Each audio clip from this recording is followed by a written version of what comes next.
What if everything you thought you knew about, say, a wine region, or maybe even a specific grape, was about to be completely turned on its head? Today, we're doing a deep dive into Vinos Malaño. They're in Spain's Castilla-La Mancha region. Right. And this is a winery that's really spearheading what some are calling a quiet revolution. Yeah. You know, embodying this whole new Spain wine movement. Absolutely.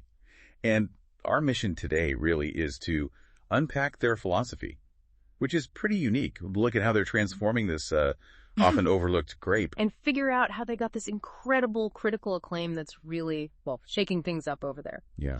So Castilla-La Mancha, historically it's been, let's face it, the engine room for Spain's bulk wine, right? It's the reputation, yeah. Huge Yeah. vineyards, massive volume, not typically the first place you think of for world-class stuff. And Sequeamos was right in the middle of that. Yeah. So how did Malaño even start to challenge that perception? Why there? Well, that's the fascinating part. It wasn't an accident. Choosing Soquemos was a very deliberate statement. Yeah. Statement. Yeah, both strategic and philosophical.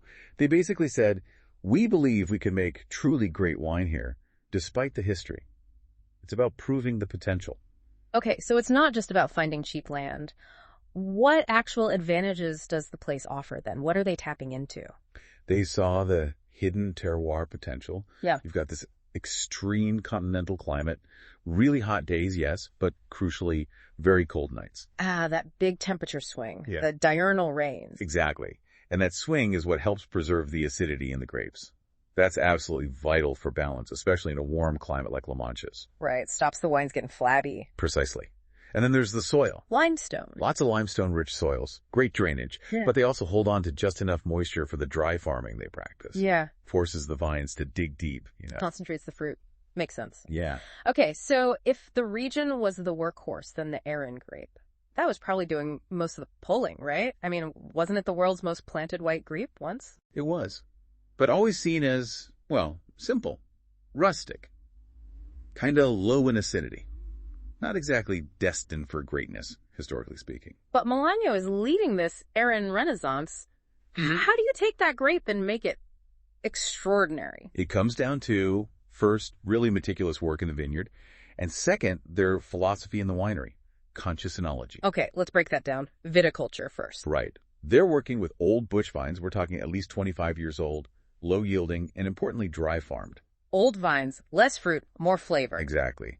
And they actively practice green harvesting. So removing some bunches to focus the vine's energy. That's it, concentrating everything into the remaining grapes. It's about really coaxing the best quality possible from that specific site, from those specific vines. Okay, and conscious enology. Sounds a bit natural winey, hands off. Actually, no, not really. Their definition is non-additive, high-tech artisanship. Non-additive, high-tech. So what does that mean in practice? It means they're absolutely rigorous about not adding things. No commercial yeasts, no added acids, no enzymes, no nutrients, nothing external. Okay. But it's definitely not hands-off. They use technology and very precise techniques to guide the wine. For instance, look at their cellar. They have this incredibly varied tank park. How varied. 30 tanks in total. But they range from tiny 75-liter ones up to 5,000 liters. Wow, that's quite a range. Why so many small ones? Microvinifications. It lets them ferment tiny batches separately, maybe from different plots, different soil types, maybe even different picking times within the same plot. Ah, so it gives them loads of options for blending later. Exactly. It creates this huge palette of possibilities, as they say. Allows them to build real complexity layer by layer in the final blend. So precision control, but without additives. What other techniques are key? Well, they use things like skin contact maceration both before and after fermentation. That pulls out flavor, texture, complexity. Right. And they age everything sur lie on the spent yeast cells. Which gives that creaminess and texture. Yeah, that roundness, that lovely sort of savory depth you can get. And I heard something about sherry barrels. That sounds unusual for Airén.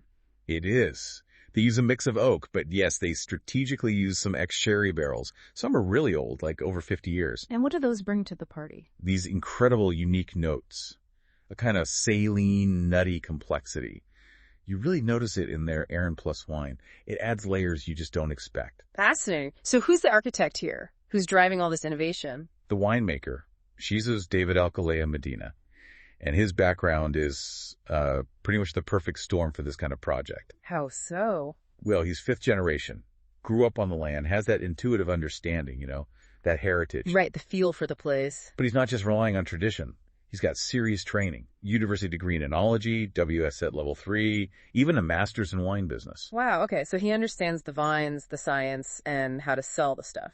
Precisely. It's that combination that lets him build something internationally recognized, not just, make nice local wine. And it seems the world is recognizing it. That Guy Pignon score, tell us about that. Oh, it's huge. Monumental, really. Their 2023 sun-dried Airén, they call it Asoleado, got 94 points from Guy Pignon. Which is the guide in Spain, right? Pretty much the most influential, yes. Yeah. And 94 points for an inaugural vintage, for a sweet wine, and for Airén. Yeah, that's the kicker, for Airén. It's just instant, unimpeachable validation for the whole project. It proves, definitively, you can make world-class wine from Airén in Castilla-La Mancha. Full stop. Incredible. And for you, the wine drinker, their pricing sort of reflects this journey, doesn't it? Around $12 to $18. Yeah, it's smart. It's approachable, but tiered. It subtly tells you, the adventurous, informed drinker, hey, there's real work, real complexity, real value added here. So Vinos Malaño, they're not just bottling grapes, they're genuinely redefining a region, redefining a grape, showing what authenticity and real skill can achieve against, well, decades of perception. Absolutely. Yeah. And their success, I think, acts as a kind of bellwether.